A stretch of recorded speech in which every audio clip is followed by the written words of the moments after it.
A Odisseia estreou semana passada e o filme é um sucesso de crítica e público. Mas durante meses antes da estreia, algumas pessoas estavam furiosas com o elenco e tentaram fazer de tudo para afundar o filme. Foram produzidos vídeos, memes, ataques e discursos indignados em relação a uma escolha de elenco que nem existia. Eu estou falando do Elliot Page, que interpreta Sinon no filme, mas durante um tempo surgiu um boato de que ele interpretaria Aquiles e as pessoas enlouqueceram.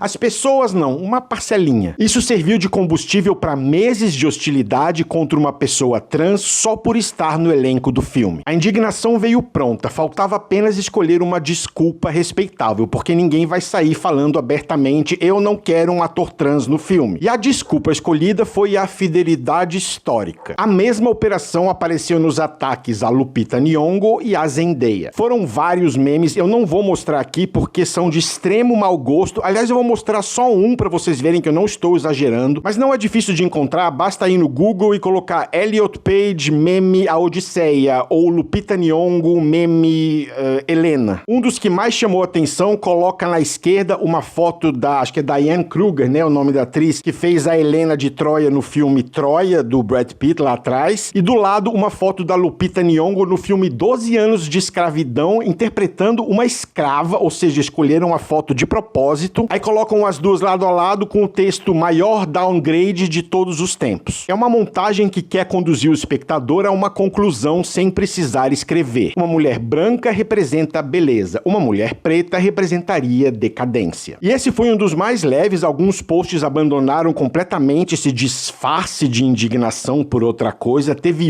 isso não foi no Brasil não, tá? Aliás, isso aconteceu no mundo inteiro, eu não tô falando só do Brasil, mas teve um que colocou uma sequência da Lupita Nyong'o no filme, só que trocaram ela por um gorila. Aí eu faço uma pergunta honesta a vocês. Se isso não é racista, é o quê? Essa do gorila é recente, mas a maioria desses memes foi produzido antes das pessoas assistirem ao filme, antes da estreia. Não há qualquer análise de atuação, texto, direção, construção de personagem. O que incomodou ali foi, número 1, a cor da pele, número 2, os traços físicos e número 3, uma hierarquia racial apresentada como se fosse piada. A Lupita Nyong'o interpreta duas personagens no filme, uma delas é a Helena de Troia. Helena é uma figura mítica que passou por inúmeras interpretações ao longo de quase 3.000 anos. Ela já foi apresentada como vítima, traidora, símbolo político, instrumento dos deuses e projeção do desejo masculino. Além de ser uma personagem fictícia, não histórica, Helena de Troia não existiu. Toda essa história é fictícia, o diretor pode tomar as liberdades artísticas que ele quiser, por isso esse argumento é tão bobo. Mas mesmo assim, algumas pessoas trataram a presença de uma atriz preta fazendo essa personagem como uma afronta automática. A discussão raramente chegava à personagem, até porque o filme não tinha saído. Sempre parava na ideia de que uma mulher preta não pode ocupar na tela o lugar de uma beleza lendária. E isso não tem nada a ver com fidelidade histórica. O Homero entrou apenas como álibi. É perfeitamente possível discutir a fidelidade numa adaptação de A Odisseia. O problema não está aí. O filme de fato mistura materiais de tradições diferentes e isso daria uma ótima e saudável conversa. Mas uma conversa séria começa depois de verificar os fatos básicos. Quem realmente se interessa pela adaptação questionaria por que o Sinon foi incorporado à história, por exemplo. Agora, quem procura apenas um alívio inventa que o Elliot Page vai interpretar o Aquiles e passa meses ridicularizando o ator por isso. O filme tem 56 atores, nenhum grego, mas 99% da crítica foi contra o Elliot Page, a Zendaya ou a Lupita Nyong'o. Que coincidência, né? O Matt Damon é um norte-americano interpretando o rei de Ítaca falando inglês moderno. Os atores possuem corpos moldados por padrões estéticos contemporâneos. Os diálogos não são pronunciados em grego homérico. Elementos de poemas e tradições diferentes foram reorganizados para uma narrativa do século XXI. Nada disso provocou o mesmo estado de calamidade. Aí a Zendaya aparece como Atena e parte da internet vira uma banca examinadora de arqueologia mediterrânea. Vale lembrar que Atena é uma deusa. Sua representação mudou inúmeras vezes conforme a época, o lugar e o artista. Exigir que uma entidade mitológica corresponda a uma única classificação racial moderna tem muito pouco de rigor histórico. A Grécia Antiga também não existiu dentro de uma redoma étnica. O Mediterrâneo era atravessado por comércio, guerras, migrações, viagens, intercâmbios entre gregos, egípcios, fenícios, povos da Ásia Menor e comunidades do norte da África. Projetar sobre esse mundo a imagem de uma Europa moderna, isolada e racialmente uniforme produz uma fantasia contemporânea, não uma reconstrução cuidadosa da antiguidade. E na real, pessoal, nada disso precisava ser falado, porque o problema nunca foi a fidelidade histórica. Todo mundo sabe disso. No caso do Elliot Page, o problema é ele meramente existir no filme. Algumas pessoas simplesmente não conseguem aceitar um ator trans interpretando um personagem masculino. Inclusive, o fato do Elliot Page não ter uma presença física imponente, o fato dele ser baixinho, ajuda a desenvolver o personagem, porque ele se vende pela coragem. Nenhum espectador razoável exige que cada detalhe da biografia do intérprete seja transferido para o papel. A escalação dele no filme foi tratada como uma de três coisas. Ou foi uma contaminação, ou foi uma propaganda, ou uma provocação. Essas pessoas nem cogitam a hipótese do diretor simplesmente ter achado que ele seria o ator certo para o papel. Muito bem, aí o filme estreou e o apocalipse não veio. Antes da estreia, o discurso era bem conhecido. O elenco woke vai afastar o público, vai destruir o filme e obrigar Hollywood a aprender uma lição. Só que o filme teve uma estreia comercial extraordinária e agradou público e crítica. O resultado prova que a bolha que se apresentava como porta-voz da audiência é só barulho e está longe de representar o que o público quer ver. Claro que depois da estreia o discurso mudou. Primeiro eles tentaram falar que a nota da crítica não valia nada, o que importava eram as impressões do público. Aí alguns dias depois, quando saíram as impressões do público, eles falaram que o Rotten Tomatoes é comprado. Depois, com a divulgação da bilheteria, eles começaram a falar que são números adulterados. Daqui a pouco vão falar que o Nolan fez macumba, enfim, qualquer coisa para não admitir que o filme é bom. E o ciclo de ódio precisa continuar, porque ele mantém a comunidade mobilizada. Admitir um erro encerraria o assunto, por isso o caso do Elliot Page é tão importante. Descobrir que ele não interpreta o Aquiles deveria ter produzido, no mínimo, uma correção. Pô, realmente, ele fazendo o Aquiles teria ficado um pouco esquisito, mas é um rumor bobo, não tem nada a ver, vida que segue, bora curtir o filme. Mas em vez disso, eles simplesmente mudaram o motivo da reclamação. O alvo é mais importante que o argumento. Isso significa que quem não gostou de A Odisseia é automaticamente racista ou transfóbico? Claro que não. Quem falou isso? É um tipo de argumentação bem bobo, bem infantil, que joga um extremo, né? Um exemplo burro, assim.